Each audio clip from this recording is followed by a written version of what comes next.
નમસ્કાર વિદ્યાર્થી મિત્રો, સ્વાગત છે તમારું તમારી પોતાની યુટ્યુબ ચેનલ માય ક્લાસમાં. આજે આપણે ભણીશું ધોરણ 8 વિષય સંસ્કૃત કલા સ્વાધ્યાય પોથી સેમ 1માં પાઠ 3 આત્મશ્રદ્ધાયા પ્રભાવ એટલે કે આત્મશ્રદ્ધાનો પ્રભાવ. પહેલો પ્રશ્ન છે સાચો વિકલ્પ શોધી તેનો ક્રમ અક્ષર સામે ચોરસમાં લખો. પહેલો એકલવ્ય કિમ પઠિતુમ ઇચ્છતિ સ્વમ તો લખો બી ધનુર્વિદ્યાયામ. એકલવ્ય પઠિતું કસ્ય સમીપમ આગચ્છત તો લખો એ દ્રોણ ગુરુ સમીપમ. તેજો ગુરુદેવ અહમ અપી ધનુધર ભવિતુમ ઇચ્છામિ ઇદમ વાક્ય ક અવદત તો લખો ડી એકલવ્ય. ચોથું આચાર્ય એકલવ્યમ કિમ અવદત તો લખો બી અહમ કૌરવાન પાંડવાન ચ પાઠયામિ.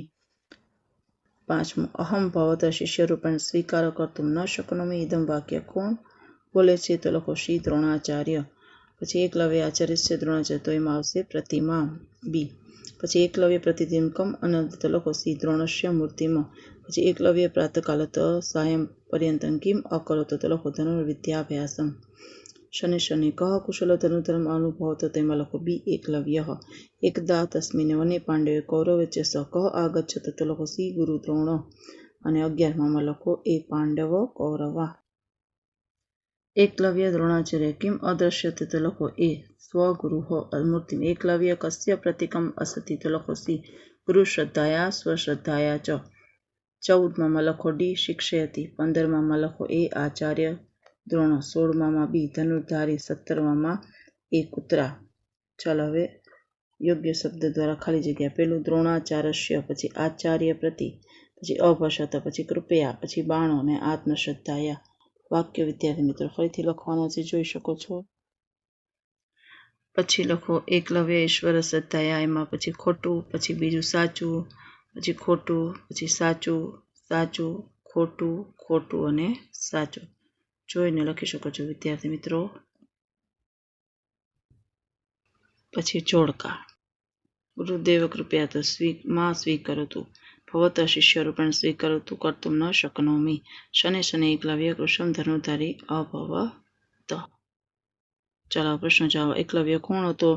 તો એકલવ્ય એક બાળક હતો, શ્રેષ્ઠ ધનુર્ધાર હતો. એકલવ્ય ગુરુ દ્રોણ પાસે શા માટે આવ્યો? તો એકલવ્ય ગુરુ દ્રોણ પાસે ધનુર્વિદ્યા શીખવા માટે આવ્યો.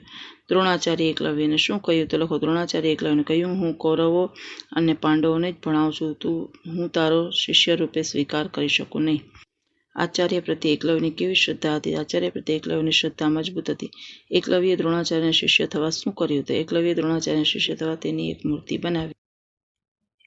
દ્રોણ ગુરુ કોની સાથે તે વનમાં આવ્યા? તો દ્રોણ ગુરુ પાંડવો અને કૌરવ સાથે તે વનમાં આવ્યા. એકલવ્ય આપણને શું શીખવે છે? તો લખો એકલવ્ય આપણને શીખવે છે કે પોતાના પ્રકાશ વડે પોતે બુદ્ધિમાન બનો. એકલવ્ય દ્રોણાચાર્ય પાસે આવીને શું કહ્યું? તો લખો એકલવ્ય દ્રોણાચાર્ય પાસે આવીને કહ્યું ગુરુદેવ હું પણ ધનુર્ધર બનવા ઈચ્છું છું, કૃપા કરી મારો સ્વીકાર કરો. પ્રશ્ન દ્રોણાચાર્ય એકલવ્યને શું કહ્યું? તો લખો દ્રોણાચાર્ય એકલવ્યને કહ્યું હું કૌરવ અને પાંડવે જ હું તારો શિષ્યના રૂપમાં સ્વીકાર કરી શકું નહીં. મૂર્તિ બનાવીને એકલવ્ય શું કર્યું? તો લખો મૂર્તિ બનાવીને એકલવ્ય દરરોજ મૂર્તિને નમતો હતો. સવારથી સાંજ સુધી ધનુર્વિદ્યાનો અભ્યાસ કરતો હતો. ચાલો હવે સંસ્કૃતમાં જવાબ લખવાના છે વિદ્યાર્થી મિત્રો, જોઈને લખી શકો છો. જો બધાના જવાબ આપેલા છે, તમે જોઈને લખી શકો છો વિદ્યાર્થી મિત્રો. આ રીતે. પછીનો પ્રશ્ન છે રેખાંકિત શબ્દ સુધારને વાક્ય ફરીથી લખો. અને 8મો પ્રશ્ન છે ઘટનાક્રમ પ્રમાણે ફરીથી ગોઠવીને લખો. ચાલો ગુજરાતીમાં અનુવાદ કરવાનો છે વિદ્યાર્થી મિત્રો, જોઈને લખી શકો છો. એ જ પ્રમાણે બીજા ફકરાનો.